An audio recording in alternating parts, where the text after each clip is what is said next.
కేంద్ర మంత్రి బండి సంజయ్ కొడుకు ఇప్పటికే పోక్సో కేసులో నిందితుడిగా గుర్తించబడ్డటువంటి వ్యక్తి ఇప్పుడు ఆయన పరారీలో ఉన్నాడని చెప్పి పోలీసులు చెప్తా ఉన్నారు. దీనికి నిరసనగా ఈరోజు సిపిఐ కౌన్సిల్ ఆధ్వర్యంలో లోవర్ ట్యాంక్ బండ్ దగ్గర పెద్ద ఎత్తున నిరసన కార్యక్రమం నల్ల చొక్కాలతో చేస్తూ ఉన్నటువంటి పరిస్థితి కనిపిస్తూ ఉన్నది. మనతో పాటు సిపిఐ సహాయ కార్యదర్శి నరసింహన్న ఉన్నారు. ఒకసారి మాట్లాడే ప్రయత్నం చేద్దాం. మన నమస్తే.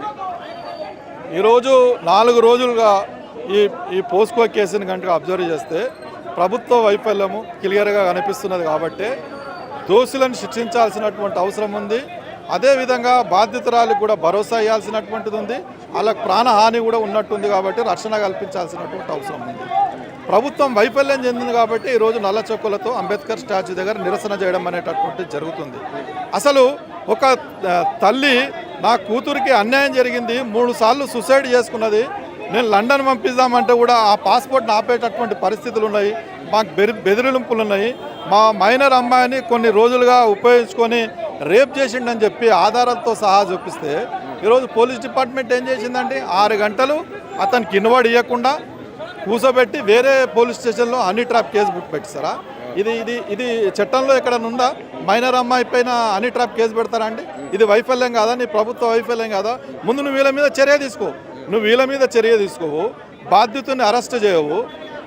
ఇప్పుడు వాళ్ళకు ఉన్నటువంటి ప్రాబ్లమ్స్ ఏంది? రేపు ఇంకా నువ్వు ఏమైనా థ్రెట్ చేసి ఏమైనా చేసి ఏదో పద్ధతిలో వాళ్ళని విత్డ్రా చేయించుకునేటటువంటి పరిస్థితి ఈరోజు బండి సంజయ్కు ఉంది. ఎందుకుందంటే ఆయన దేశ అత్యున్నత పదవిలో ఉండి హోంమంత్రి సహాయ మంత్రిగా ఉన్నాడు. ఈరోజు కొడుకుని ఎందుకు పట్టుకుంటలేరు? మీరు చెప్పండి. కొడుకు మీద ప్రూవ్ కాలేదని చెప్పండి. ప్రైమా ఫేసి అని ఉంటుంది, దాంట్లో ఆధారాలన్నీ చూపించారు. చూపించిన తర్వాతనే ఎఫ్ఐఆర్ చేశారు. పోస్కో కేసులో నువ్వు వెంటనే అరెస్ట్ చేయాలని తెలియదా నీకు? ఎందుకు చేయలేకపోతున్నావు? ఇది నిన్న వైఫల్యం కాబట్టి మేము నిరసన వ్యక్తం చేస్తున్నాం. నేనేదో ప్రభుత్వం కూడా రేవంత్ రెడ్డి ఒక సిట్ ఏర్పాటు చేసిన అని చెప్పి నిన్న ఒక ప్రత్యేక బృందాలు ఏర్పాటు చేసి ఇదంతా కొనసాగించాలి, ముందుకు స్పీడప్ చేయాలి కేసుని అని చెప్పిండు. దీన్ని ఎట్లా చూస్తారు? ఇప్పుడు రేవంత్ రెడ్డి గారు అతనేమో దేశ అత్యున్నత సహాయ హోంమంత్రి, వాళ్ళ కొడుకు ఇది చేసింది. వాళ్ళు ఏం జరిగింది అనేటటువంటిది అన్ని మీడియాలలో వస్తుంది, అంత వస్తుంది, బెదిరింపులు అంతా. నువ్వు ఒక మామూలు సింపుల్గా డీసీపీకి నువ్వు సిట్ వేసినా అని చెప్తే ఏం చేస్తారండి? మేడం డీజీపీ ఏం చేయాలన్నటువంటి పరిస్థితి. ఇప్పుడు అలా పేపర్లలో టీవీలలో ఏమొస్తుంది, ముఖ్యమంత్రి కూడా అతనికి ఆశీస్సులు ఉన్నాయనేటటువంటిది వస్తుంది. మరి ఇలాంటి పరిస్థితుల్లో నువ్వు ఎవరికి ఇవ్వాలి సిట్టు? డీజీ ర్యాంక్ ఆఫీసర్కి ఇవ్వండి, ఇచ్చి నువ్వు పర్యవేక్షణ చేయండి. అసలు ఇప్పటిదాకా బాధ్యతరాల వైపున ఉన్న గవర్నమెంట్ పోయిందా?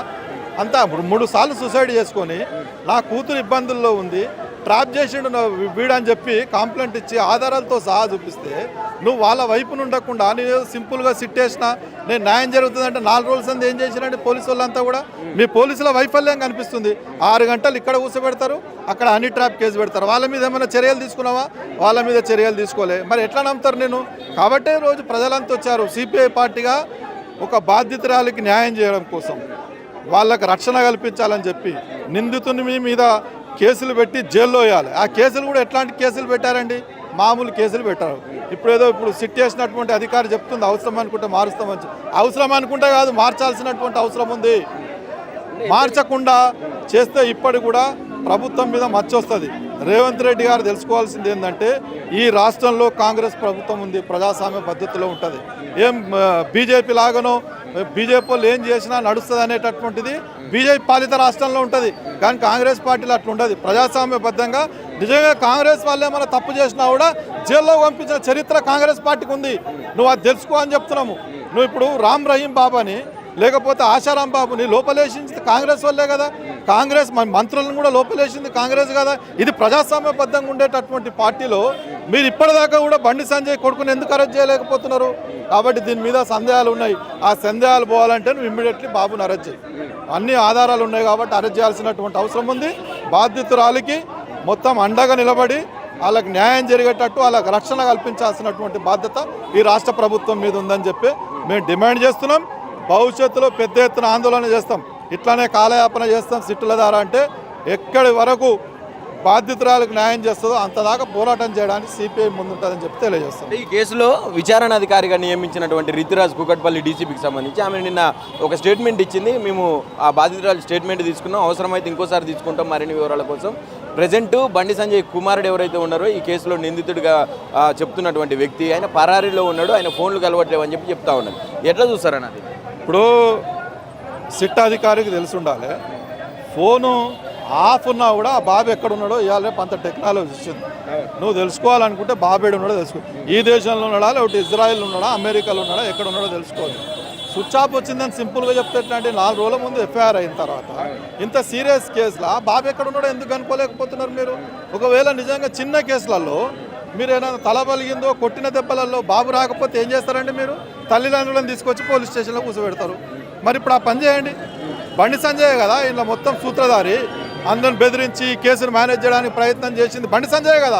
రామచంద్రరావు ఏమంటున్నాడు, కొడుకు తప్పు చేస్తే తండ్రికి ఏం సంబంధం ఉంటుందని చెప్పి మాట్లాడుతూ ఉంటాడు. మేము అదే చెప్తున్నాం. కొడుకు నిజాయితీగా ఉండి మా కొడుకు తప్పు చేసిండంటే ఓకే, వాళ్ళ తల్లిదండ్రులను ఇంట్లోకి పిలుచుకుంటావు, ఓ మధ్యవర్తి ద్వారా పిలుచుకొని బెదిరిస్తావు. నేను దేశ సహాయ మంత్రిని, నేను ఏమైనా చేయగలుగుతా అని బెదిరించినావు కాబట్టి ఈరోజు అన్ని రాశారు ఎఫ్ఐఆర్లో వాళ్ళు. బండి సంజయ్ పాత్ర కూడా ఏంది రాశారు. ఎవడైనా తప్పు చేసినోనికి ప్రత్యక్షంగా సహకరిస్తే ఆయన కూడా క్రైమ్ కిందకి వస్తాడు, ఆయన కూడా లోపలేయాల్సినటువంటి అవసరం ఉంది. ఇది రామచంద్రరావు గారికి తెలుసు. మరి ఇప్పుడు కొడుకు తప్పు చేసిండు, మా కొడుకు తప్పు చేసిన పోలీస్ స్టేషన్ హ్యాండ్ ఓవర్ చేస్తే బండి సంజయ్ తప్పు కాదు. బండి సంజయ్ కొడుకుని తప్పించే ప్రయత్నం చేస్తున్నాడు, బాధితురాలనేమో కేసులో పెట్టి జైల్లో వేసే ప్రయత్నం చేస్తున్నాడు. మరి బండి సంజయ్ కూడా తప్పున్నట్టేగా ఇలా. అంటే ఇప్పుడు ప్రభుత్వం, ఇప్పుడు ప్రజెంట్ తెలంగాణలో ఉన్నటువంటి కాంగ్రెస్ ప్రభుత్వం దీన్ని కాపాడే ప్రయత్నం చేస్తుంది అనుకోవచ్చా? ఈ కేసు విషయంలో బండి సంజయ్ని కావచ్చు, వాళ్ళ కొడుకుని కావచ్చు, ఇప్పుడు కాపాడే ప్రయత్నం చేస్తారా ఇంత తొందరగా చెప్పలేం. కానీ రాష్ట్ర ప్రభుత్వ వైఫల్యం మాత్రం కనిపిస్తుంది. ఓ కూతుర్ని తీసుకొని పోయి నాకు అన్యాయం జరిగింది, మా అమ్మాయి 3 సార్లు సూసైడ్ అటెంప్ట్ చేసుకుందని చెప్పిన తర్వాత కూడా మీరు 6 గంటలు కూర్చోబెట్టి ఇన్వర్డ్ తీసుకోలేని పరిస్థితి. మీరు అన్ని ట్రాప్ కేసు పెట్టిరు. మరి ఇప్పుడు ఏమనుకోవాలి? ఎవరి వైపు ఉందనుకోవాలి వ్యవస్థ అంతటి?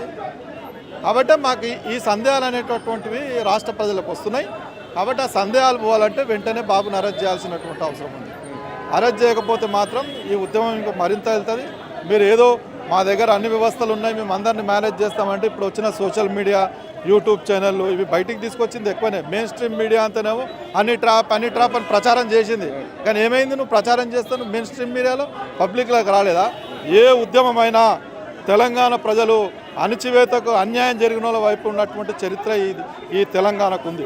ఇది వేరే రాష్ట్రం కాదు, మిగతా ప్రాంతాలలో వేరు. ఈ ప్రాంతంలో చైతన్యవంతమైనటువంటి ప్రజలు ఉన్నారు కాబట్టి డెఫినెట్లీగా బాధితురాల తరఫున నిలబడి ఆ న్యాయం జరిగేంత వరకు మేము అండగుంటాం. అటువైపు తెలంగాణ సమాజం అంతా కూడా అటువైపే ఉంటుంది.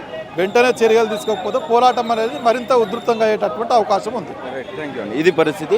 ఇప్పుడున్నటువంటి ప్రజెంట్ ఉన్నటువంటి రాష్ట్ర ప్రభుత్వం పూర్తిగా వైఫల్యం చెందినటువంటి పరిస్థితి ఉన్నది తెలంగాణ రాష్ట్రంలో. ఎందుకంటే బండి సంజయ్ కుమారుని మీద కేసు అయ్యి 8వ తారీఖు అయిపోతే ఇప్పటి వరకు కూడా దాదాపు 5 రోజులు అవుతా ఉన్నా కూడా ఎటువంటి చర్యలు లేకపోవడం ఇది హాస్యాస్పదం అని చెప్పి చెప్తా ఉన్నటువంటి సందర్భం కనిపిస్తూ ఉన్నది. అలాగే ఆ ఎట్టి పరిస్థితుల్లోనూ బండి సంజయ్ కూడా ఇందులో హస్తం ఉన్నది అని చెప్పి ఎఫ్ఐఆర్లో పేర్కొన్నప్పటికీ ఆయనకు సంబంధం లేదని చెప్పడం సిగ్గుచేటు అని చెప్పి చెప్తా ఉన్నటువంటి సందర్భం ఉన్నది.